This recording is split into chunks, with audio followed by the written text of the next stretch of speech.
Last year finals వరకు వెళ్ళినాం.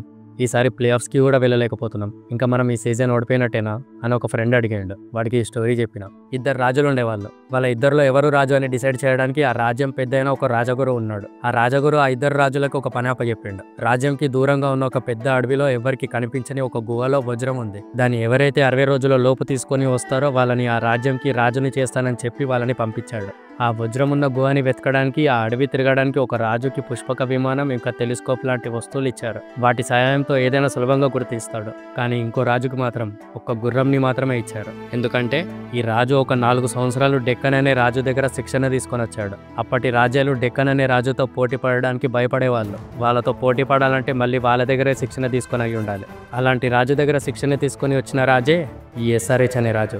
అలాంటి వస్తువులతో పోటీకి వెళ్ళాడు అంటే ఈజీగా గెలిచేసి వస్తాడని ఆ రాజ్యం వల్ల ఒక నిర్ణయంకి వచ్చారు. అక్కడ శిక్షణ తీసుకొని వచ్చిన వాళ్ళకి ఈ యంత్రాలు ఇవ్వద్దు అని, ఒక గుర్రం మాత్రమే ఇవ్వాలని నిర్ణయించుకున్నారు. ఇప్పుడు ఈ ఇద్దరు రాజులు ఆ వజ్రం వెతికే దారిలో ఉన్నారు.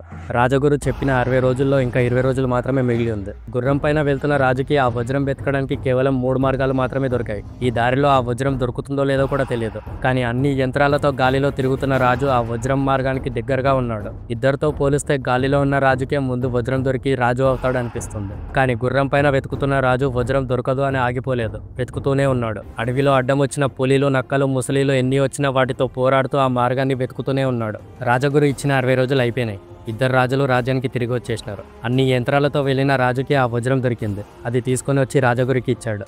ఆ రాజ్యంకి రాజు అయిపోయాడు. మా ఫ్రెండ్ గానికి అడిగిన, ఇప్పుడు చెప్పు, గుర్రం మీద వెళ్ళిన రాజు ఓడిపోయిందా అని. అడవిలో ఆ రాజు పడిన కష్టం చూసి ఓడిపోయిందని ఎట్లా చెప్తాం? పులిలతో, జంతువులతో పోటీ పడి గెలిచి వజ్రం తీసుకురాలేకపోయిండు అని గొప్పగా చెప్పుకుంటాను అన్నాడు.